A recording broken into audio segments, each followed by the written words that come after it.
Hey everybody, Pete A. Turner, executive producer and host of your Break It Down show. Today's episode features a really interesting guest. So first off, I had Orrico on the show. She said, hey, you got to have my client Marla Goldberrg on. And I thought, well, that's interesting. She's a healer. She's an intuitive person. She is a spirit guide. I'm like, well, none of those things make any sense to me. I'm a dude. Like, this is not my stuff. And so thinking about what Scott and John and I always talk about, like, where are we uncomfortable? Let's go there and explore. In that spirit, we went there. And I'm seeking to understand folks like, I'm trying to understand people like Marla, not reject them. And so with an open heart, we came in and had this conversation. And it's fascinating to me what she does and how she does it, talking about vibrations in the universe. Yeah, I hear people talk about this all the time, but she's certified and trained in these things. A whole new world for me. And I hope you guys find it as interesting as I did, because, you know, experiencing new worlds, new cultures, this is one of the things I love about my time being a spy. I'm going to someone's house all the time. This valley is different than that valley. What town am I in now? This county, that county, all over the place. This is stuff that I do for a living. I love it. So I think you're going to love Marla. She's super interesting, super exciting, and obviously very well qualified to talk about what she's talking about. Hey, I don't know if you noticed, but I've been putting up podcast videos on mindsets. If you can, share those. If you find the desire to maybe want to put a podcast together, go to my Facebook page. It's Pete A. Turner, podcast producer. And let me know if you have specific questions, because my job here is to help you guys get going and create something. If you hire me for something, great. If not, hey, that's fine too. The point isn't that. The point is to start to give people the tools so they can start themselves and get on this great adventure that we're all going on. All right, enough about all of that stuff. Let me just say these words to you. Save the Brave, savethebrave.org. One of my favorite things to do is to work on charity. And right now, everything's kind of shut down. So what do I have time for? I have time to tell you about Save the Brave. And what we do, we help veterans who have PTSD. And man, let me tell you what, my COVID, PTSD, depression stuff has been heavy lately, honestly. And it's stuff like having a network that you can reach into and work on, you know, before you're just trying to stay alive, like trying to thrive. And that's what we do at Save the Brave. We help get folks out of that funk, get them on a boat, get them out to play some golf, whatever it is, have some fellowship, give them purpose, and then turn around and have them help the next veteran in line. These folks aren't going to heal themselves a lot of times. A lot of times it goes the other way. And so if you can be passionate about that, I will ask you to, if nothing else, share the content that we put out for the sake of Save the Brave. All right, enough about that. Here comes Marla Goldberrg. Lions Rock Productions. This is Jay This Moore. is Greg Proops. This is Jordan Harbinger. This is Dexter from The Offspring. This is Nathan This is East. Sebastian Younger. This is Rick Marotta. This is Stuart Copeland. This is Mick Gillette. This is Andy Summers. Hey, this is Skunk Baxter. This is Gabby Reese. This is Rob Bell. Hey, this is John Leon Guerrero. Hey, and this is Pete A. Turner. Hi, this is Marla Goldberrg, and you're listening to The Break It Down Show. And now, The Break It Down Show with John Leon Guerrero and Pete A. Turner. Marla, thanks for coming on. I really appreciate you doing this. Right now, we're still in the middle of this COVID quarantine session, and I thought it was a perfect time to have you on because of sort of what you do, among all the things that you do, you know, with the healing and just helping folks find their way through. Look, there's plenty of folks that are just going to keep on doing what they're doing. But then again, there's also a whole lot of folks that are like, gosh, this is just such a hard thing, like to slow down, to deal with the unknown, all these different things that we're forced to sort of reckon with. What are your thoughts right now as we're sort of, I don't know, 2 weeks or so into this whole thing? Wow. Well, I know that there's a lot of fear. There's a lot of people who don't know where they're going to get food because they don't have money. They live on gratuities. They're hourly workers and what they can do. And thank God that Congress has passed the law for the $2.2 trillion infusion to help all these people. I mean, just with over 3 million people alone in one day filing for unemployment, you know, puts a big burden on everybody. And there's a lot of stress. So I feel that there's a lot of things that people can do to help alleviate the stress. And one of those things would be meditation. And meditation can be very easy. And I always suggest there's a lot of apps that are for free that you could put, you know, upload or download on your phone. But I go to YouTube because YouTube has some of the most amazing guided meditations. And the thing is, they don't have to close their eyes and and try to quiet their mind for a long period of time, especially if they're not used to it. 3 minutes, 5 minutes of slow, deep breathing one will feel just a release happening and help them relax. And my feeling is to try to make money in the meantime. See if there's something that you can do there where you could sell it online.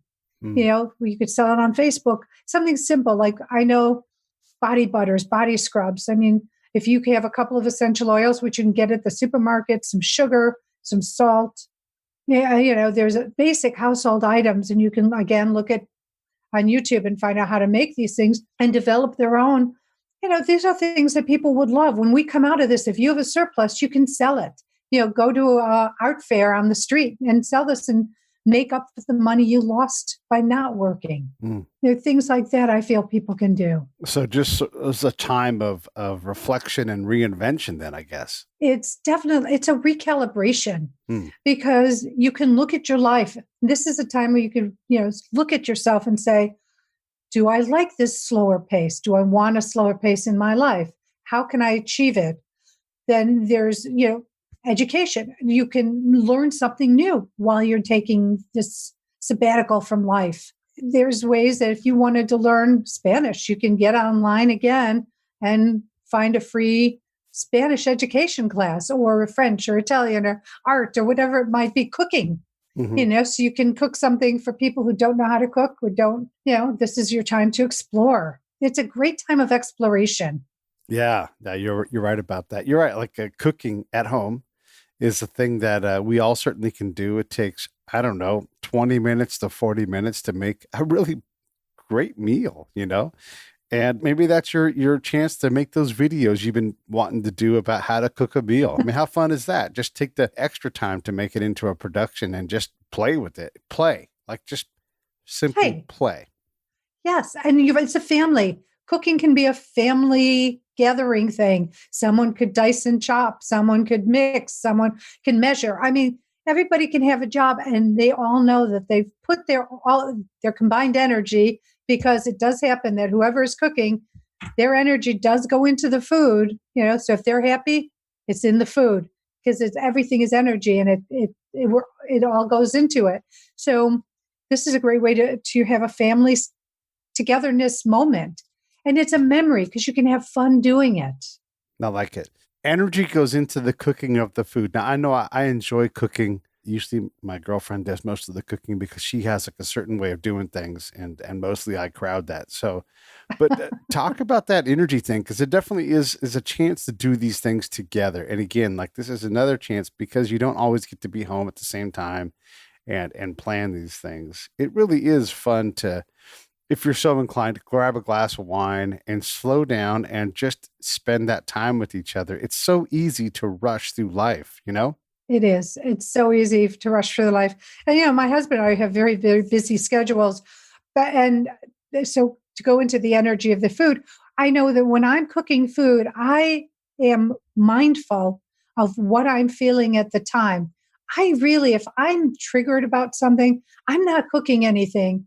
I want to, because the energy, in the spoon transfers to whatever you're stirring, whatever it might be, because everything is one. Everything is related. Energy, how to explain that? But there's energy in everything. And so if you look at the energetic hand holding the handle, and the energy in the handle going into the food, and it makes a difference. So I tend to not prepare. I'll let my husband do it if I'm not in a great state, because I want us to have joyful food. I want us to be able to ingest things that are positive, filled with love. Yeah. So filling things full of love and the proper energy. If you notice you have bad energy, all this stuff, I'm a dude. This stuff all sounds hippy dippy to me, so help me understand how that impacts my life. I mean, I understand being in a better mood, but help me understand what it means to, if I'm angry and I'm stirring something and I'm putting something negative into my oatmeal or whatever. Help me get a vibe for what you're talking about. Okay. So have you ever walked into a room after people had a very tense discussion or an argument, and you unknowingly walked into that room and you sort of felt like, oh, this doesn't feel, it just doesn't feel great? Have you done that? Not really. Have you recognized that? No, not really. Okay, maybe because I'm so sensitive, I don't know. But there are times where if there's a tense meeting going on because people aren't going eye to eye, or Mhm. there's been a husband and wife fight, or kids are fighting, Yeah. and then but it exudes some emotion and it stays in the room. It lingers. Huh. And that happens. I mean, that's where you talk about the law of attraction and vibration and trying to keep your vibration high, because when your vibration is low, people feel it. Mm. So if you've been with friends who may have had something happen and they're sad or angry or upset and they're venting to you, can you see where you could like take on or feel their anger or their sadness so you can empathize with them and support them? Yeah, I mean, I'm one of those people that people open up to, partly because of my background and what I did before. So I for sure do that. I guess I just don't use that particular receptor when I do these things. I don't know. I guess I'm not sure exactly what I do that makes it so acceptable to talk to me, but I definitely bring those things in. But I don't focus on energy.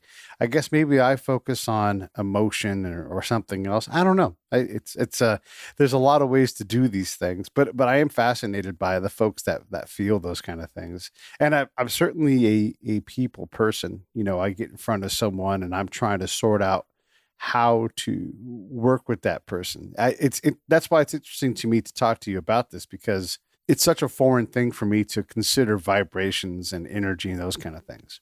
Well, it's, and I understand that. And my husband was like that too. And now he's sort of singing a different tune because he's seen so much over the decade we've been together. Yeah. And I remember one of the first times I tried to get him to hold energy.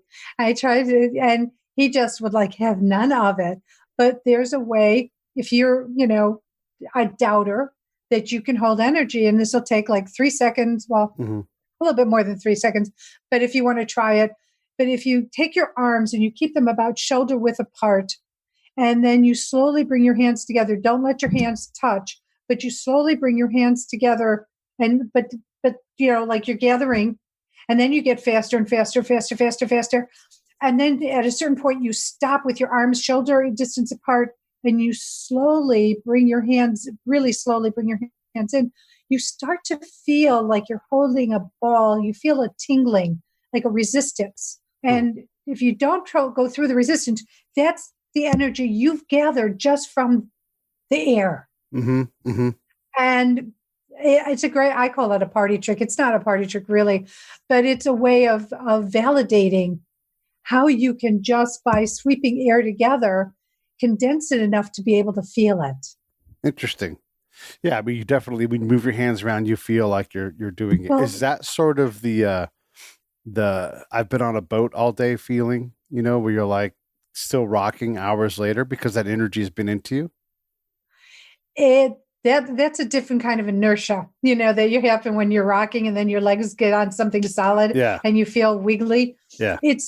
To me, it's more of a, well, for me, it's natural, but I can walk in, I could feel something about someone, and okay, so what I'm feeling about you actually is that you're really a great nurturing person. Oh, thanks.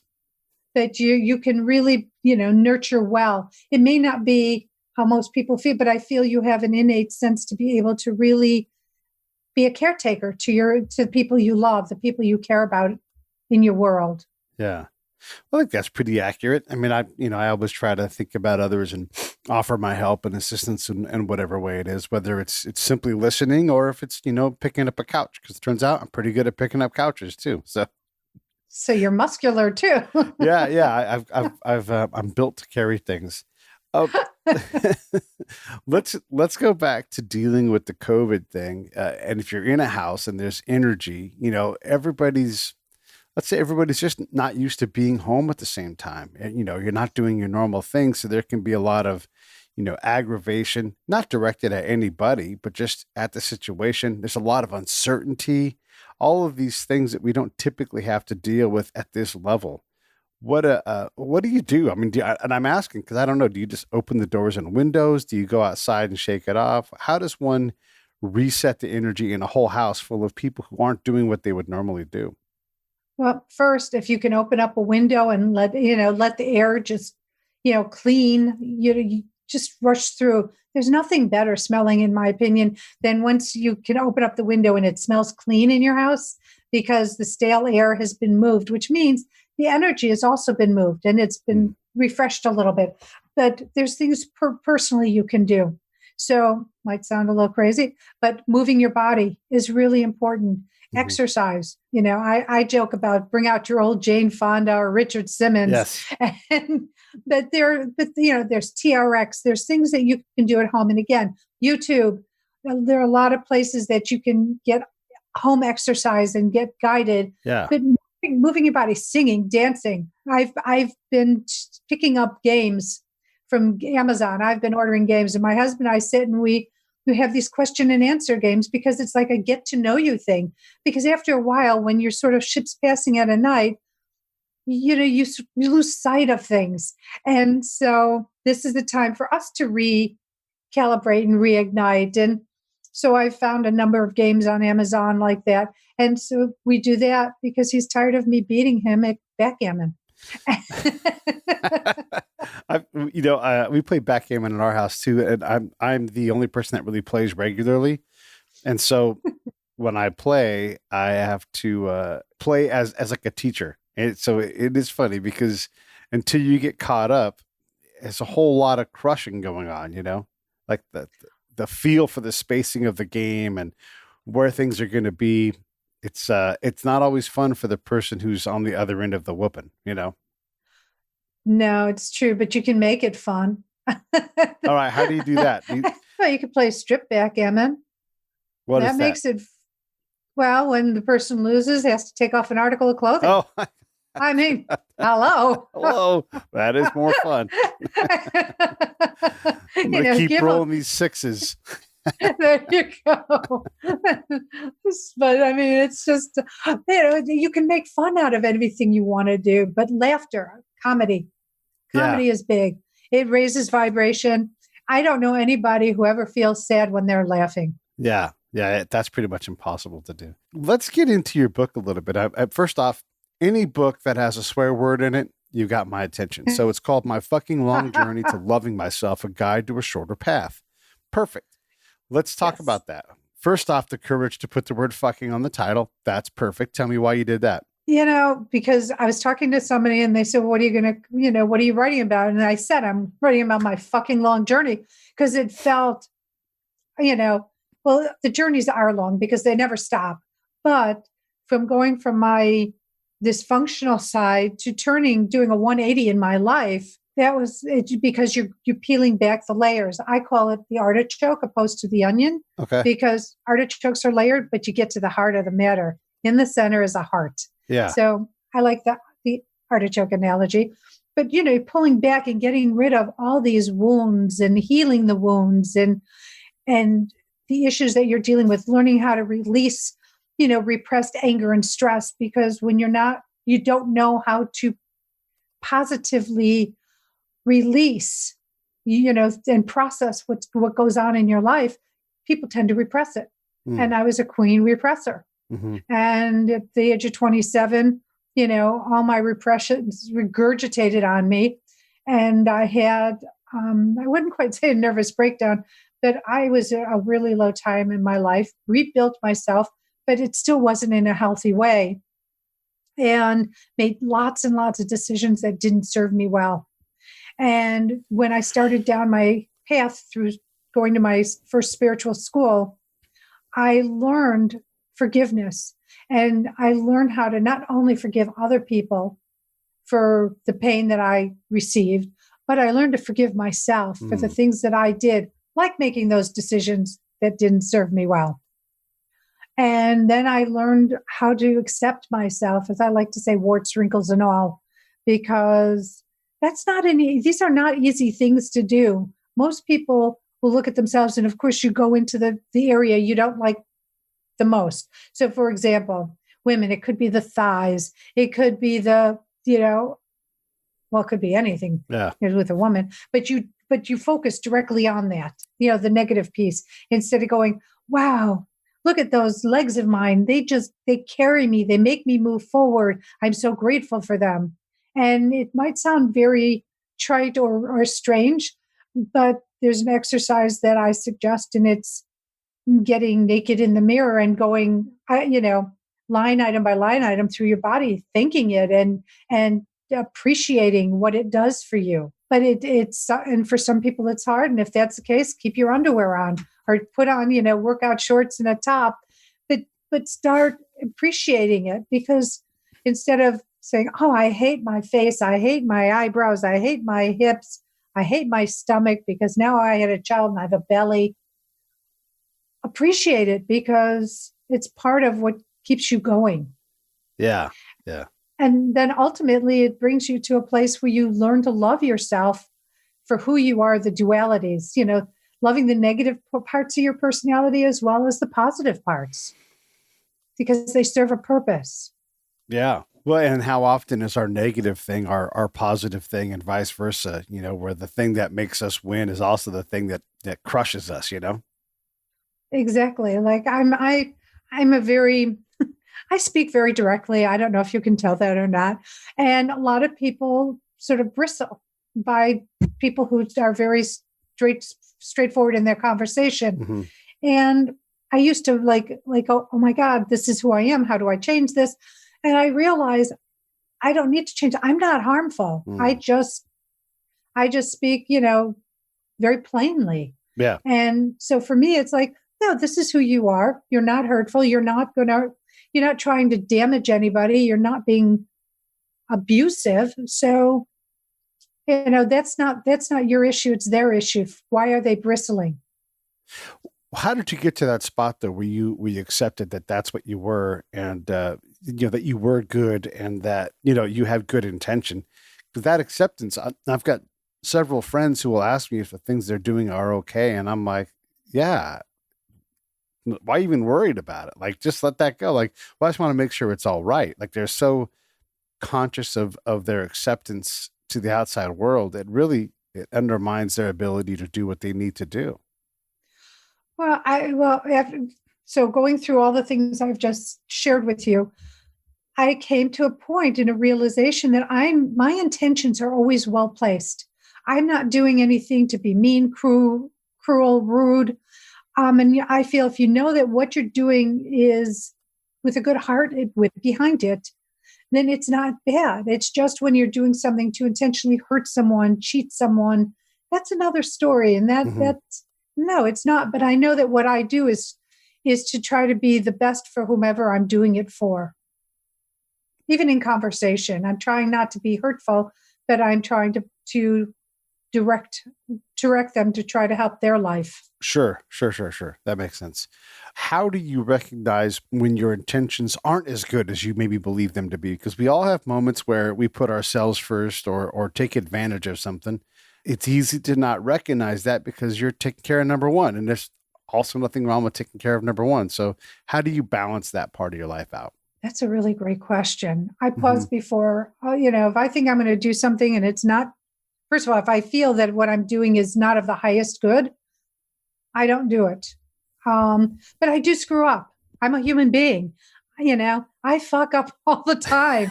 Amen, sister. And when I do, I'm the first to say, I'm really sorry if I hurt your feelings. That wasn't my intention, and I'll apologize for it, before in the old, before the change. I'll say, I refuse to apologize. I refuse to acknowledge that I was wrong, and I was stubborn, and I would dig my heels in. And I realized, no, that doesn't serve me. And it doesn't serve building relationships and building trust. So now, if I screw up and I know I've screwed up, I'll say, I'm really sorry. I'm sorry I was out of integrity. I'm sorry if I hurt your feelings, depending on what the situation is or was. Interesting. Okay, so your journey to loving yourself took a long time, and you recognized a faster path. Let's talk about the shorter path.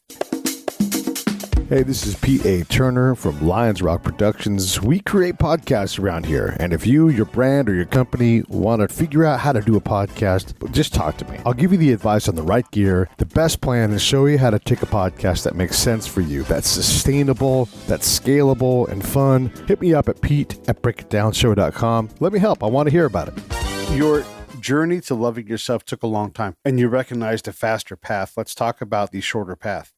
Okay. Well, first, the short path. You got to release. You got to get the repressed stuff out of your system because it's not good for you. Emotional health, mental health, physical health. So how do you do that? One of my favorite things is I have a plastic bat at home, and I go into my bedroom. When I used to have a healing room, it would be my healing room, and I'd take my bed and I would just whap it. And when you start hitting with all your might, you start feeling stuff come up. And the important thing is that let it come up and out. It's not a weakness to cry. It's cathartic. It's cleansing, or scream. And I've developed a scream pillow for people. So if you're in an apartment or in close confines and you really need to let it out, you can scream. And so I just want to give you a bird's eye view. The scream pillow. That's great. But it's important to get it out, whether it's through tennis or boxing.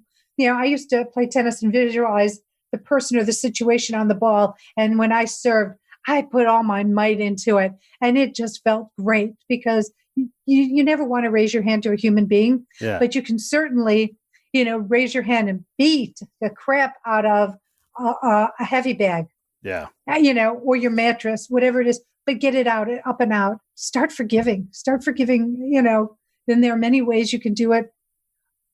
Write a letter to whoever or to the situation that's upset you, that angered you. And then at the end, you can either return, write a response. And this is an automatic writing thing where you don't think about what you're writing. You just start writing it and then burn it, flush it, tear it up into pieces and throw it as confetti into the wind, whatever it might be, to get it out. I gave you one of the ideas for self-acceptance, about looking at yourself, or do mirror work. Louise Hay, any type of affirmations in the mirror, like I'm sorry for, I forgive you for, I commit, I will do this for. Say it 5, 7, 10 times a day in each category. Looking in your eyes, you find it's not easy to look at yourself through, directly in your own eyes. And some people may cry, and I invite them to do that. Some people may look away, and I'll invite them to try looking back at themselves with more tender, compassionate way. Yeah. And all these things will then get you to what I call the sweet spot of life, which is a point of loving yourself and loving the duality, because there's dualities in everything. With every positive, there's a negative, but to be able to accept that the potential, and I say perceived, because what I find negative, you might say, that's nothing. Yeah. But what you find negative, I might feel the same way. Yeah, it's nothing. But to you, it's a big deal. Learning how to accept that it's part of what makes us who we are today. Right. Interesting. So acceptance of self, and the way you workshop that is standing in front of the mirror, beating the crap out of your bed with your plastic bat, or hitting the heavy bag, whatever it is, looking to try to release the bad things and get back to a balanced point. How am I doing? Am I explaining it pretty good? Yeah. I think you're doing a good overall cover of it. Yeah. And here's the thing, bring your vibration up. If you're feeling bad, dance, sing, watch comedies, because all these things make you feel good. And that's what you want to do, is remember and keep that feeling of joy and what you felt like at that time. Again, I don't know anybody who feels bad when they're dancing. Same thing with singing. Yeah. Same thing with comedies. And you want to keep yourself in that frame. What's your go-to, like when you're feeling down and you need to move, dance, sing, laugh, whatever it's going to be? What's your go-to? You're like, I know that if I just go for a 25-minute brisk walk, I will come back feeling better. I just know it. It happens every time. Singing. I sing badly. I could, I will make dogs' ears bleed, but I like to do it. And so I do. So I'll put on 70s, 80s music, and I just bellow. And I love it. and if I can dance, I like to dance too. I've always been a dancer. So movement is good. And those are the two go-tos that I do, especially in my car. If you're driving and someone cuts you off, or you hear you're on the phone, you hear news you don't like, then the radio gets louder. What songs are go-to songs that are always ready to go for you, like just at the tip of your tongue? God, I don't have go-to songs. I just like put whatever's on. But it has to be something upbeat. Mm-hmm. I'm trying to think. So like Carpenter songs will not go to. Yeah. Those are not joy. Those aren't upbeat songs. I'm trying to think. Like Bon Jovi's "Living on a Prayer." Love it. Okay. Trying to. There's so many out there. How about "Eye of the Tiger"? You're like dun dun dun, dun dun dun. No, that's not my thing. Oh, because it's making me laugh. Well, that's a good thing. Good. But I think to me that's more like, and I think it's a great song. I'm trying to think of "I Will Survive" by Gloria Gaynor. That was one of my savior songs. Yeah. Well, it goes the gamut. I love the Chic music. Nile Rodgers, his band from the Chic 70s. is so I'm good. like, yes, so good, and it keeps you up and it keeps you dancing. And I mean, so you're a bit of a wonderful. disco girl, is what you are. Well, yeah. I'm disco, ballroom, Latin. Give me a good, give me a good cha-cha, salsa, mambo. I'm happy. Let's talk a little bit about relationships and what are your thoughts on how to put some, because no matter how long you've been in a relationship, it always needs maintenance. It always needs care, So let's talk a little bit about what that is and what your tips are there. So I look at relationships like a plant. Yeah, when you're starting to date, it's a seedling. You water it, you nurture it. Well, it needs to be nurtured. It needs to be watered. You need to feed it. And it's the same thing in relationships. And everybody has different ways of addressing it or approaching it. And I can only come from my perspective. And that is like with my husband and I, if we have an issue, it's like, okay, it's time to talk. We need to discuss it. And I'm obviously a talker. And so I like to address the situation so that we can figure out what's wrong and how we can make things better. But we stay we spend a lot of time together. So there's communication. It's like this card game that we're doing, this question game of getting to know each other. An ask game about, we would get questions like, how do you, what was your most difficult moment in your life? Or what is your best moment in our relationship? And you get to talk about things you don't normally bring up and discuss, because why would you? It's just not top of. I'm too busy for that. Who does that? Yeah.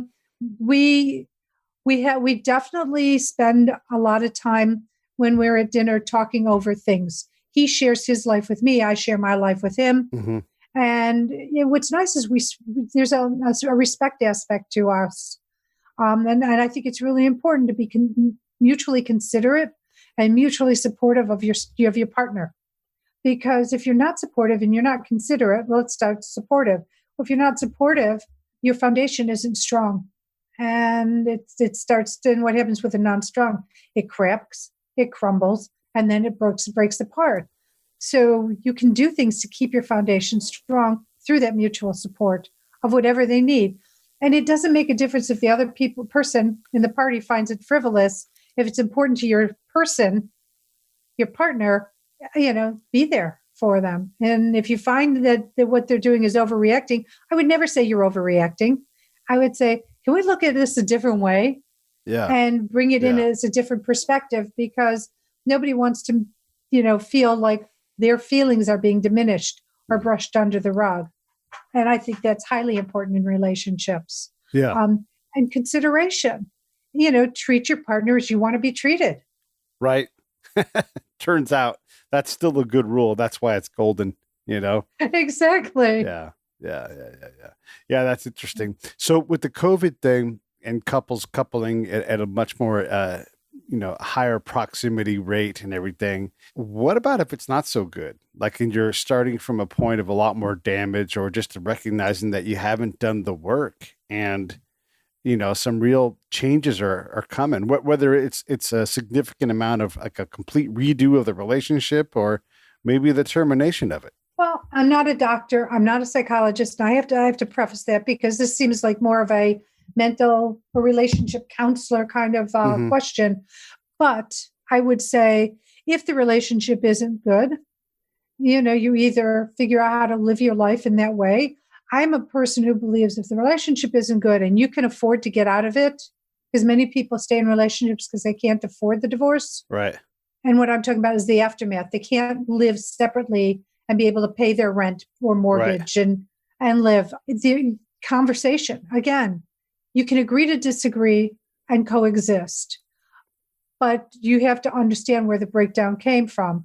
And I'm of personal look at, there are people who have, what do they call, hair trigger tempers, and they really hit below the belt when they fight. Yeah.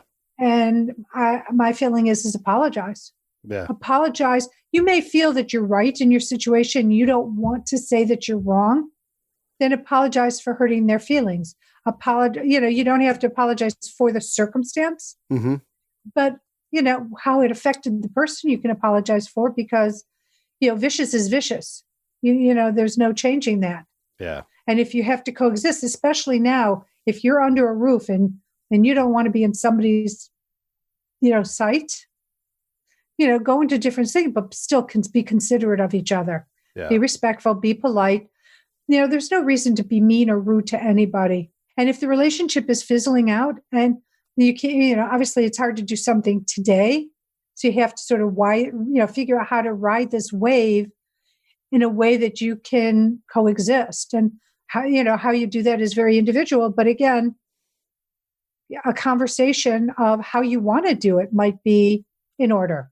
How do I ride this wave with you when I don't want to be in a room with you? Right. Yeah. How do we do this? Yeah. Do you not want to eat together? Do we eat at separate times? Do we make separate food? When we go shopping, do we only shop for ourselves and not for us as a unit? Yeah. Because we're still married or in a relationship.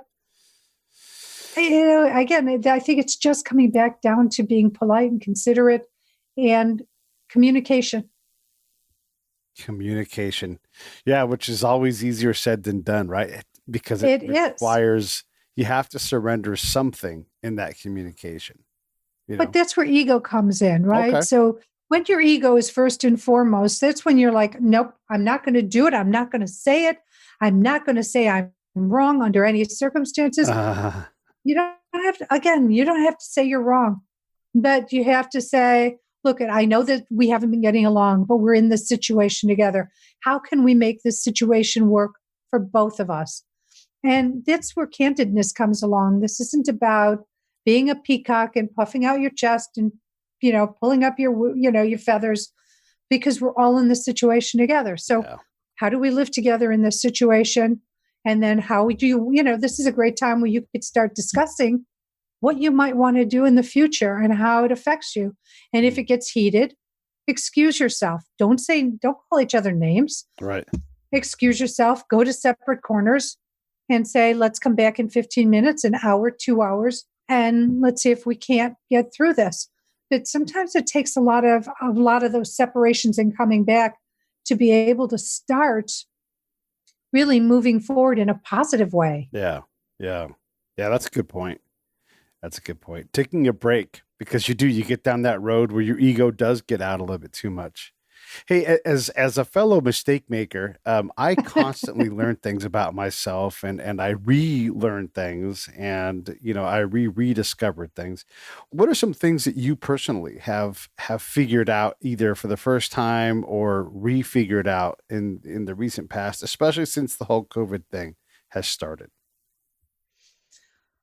Well, one thing I realized is I really like my company and I can keep myself really busy in a good, positive way. I've got lots of books to read. I have a lot of projects. Well, I'm trying to think what I've rediscovered. Again, I go back to my husband and I with these silly little games, but we're rediscovering each other again. Mm-hmm. And the closeness is coming back. Not that we weren't close, but there's a better closeness. But I will share, yesterday, my husband and I were not on the same page. Uh-huh. And we were just not on the same page. And Yeah. he likes to watch these sci-fi things and I'm not interested, but we like to spend our company. And I come back in the room and he had something else, like, I'm not going to watch this. I said, I'll go in the bedroom. He goes, well, I'm tired. Now, he never mentioned being tired, right? I mean, like, he wants to go to bed early. And I said, I'll just go in the room and put on what I want. Yeah. And then he got his panties in a twist and is like, well, I'm tired and I want to go to sleep and you're going to have the TV on. I said, well, did you let me know about this before? Yeah. And so it's like, do what you need to do. So he went to the guest bedroom and he slept and we both had great nights of sleep.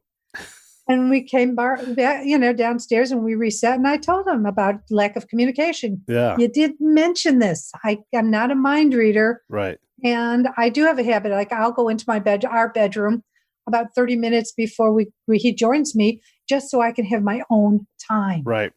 Because we're always together. And I personally need to go into cave time. I need, to just, whatever it is I'm doing, I just need to be alone. I need my space. Right. No, that's and so great. I take it. Yeah, absolutely. Take time, take space, and create space for your loved one. Like, hey, get some you time. Go do whatever it is. You always love to go. I like to go down to the Tustin Inn and grab a bowl of chili and some beers, just because I like to do it. And it's a dive bar, but I love it, and it's making me smile right now. You build time like that in for your loved one, and you slowly find more and more reasons to do these kinds of things for each other. It's nice to do things for one another. It is. You feel good when you do for others. You're being of service. Yeah. And I don't know anybody who has donated time to a not-for-profit or even to be of service to your own family and feel bad coming out of it. Yeah. Oh, I love it. Making somebody feel good makes you feel good. I feel better from having this conversation already. And I'm so happy. That's 100% true. Because I was still kind of waking up and groggy, and I'm pretty happy with where things are at right now. So it's already, just talking about these things has been fantastic. Everybody should check out Marla Goldberrg. Her book is called My Fucking Long Journey to Loving Myself, A Guide to a Shorter Path. And I guess what you're probably easiest to find on Facebook, but you're on Twitter, you're on Instagram, and the website is marlagoldberg.com. With 2 R's. marlagoldberg.com. Exactly. And that's where you can find me. And I offer 20-minute complimentary conversations. And if I don't feel that I'm a fit for you, I have a big Rolodex of, nobody hears that word anymore. What's a Rolodex? Rolodex. What's that thing? Yeah. What is that? But a big, file of names and contacts where, I have no problem with referring, because my goal is for the betterment of whomever's out there. Yeah. And real quick, what do you do like for folks in these consultations? What's the product? What's the service? So, and like I shared with you earlier, I'm trained in 24 healing modalities. I work with 4 in my practice primarily. Mm-hmm. So one is spirit. I work with clearing blocks and programs. One of them is Chinese face reading. I do intuitive counseling. And then I do space clearing, because let's face facts, we all drop energetic dust and debris off of ourselves. And when you're stressed, and like what's going on now with many people, stressed, unhappy, fearful, there's even more that comes down. And this needs to be cleaned out just the way people do spring, seasonal cleaning. Yeah. When they do the big cleaning, this should also be done, because it blocks the flow of energy in one's environment, whether it's work or home. Right. Well, great advice, great concepts. I love to push myself out of my comfort zone, first of all. So to think about energy and where it is and how to gather it and monitor it and everything. That stuff, it gives me a lot to chew on. And so for nothing else, just thanks for that. But also just to have a pleasant chat, during these crazy COVID days. It's nice to also do that. It's an investment in my wellness, and hopefully the audience appreciates the same thing. Well, it's been great talking to you too. And thank you for allowing me to share.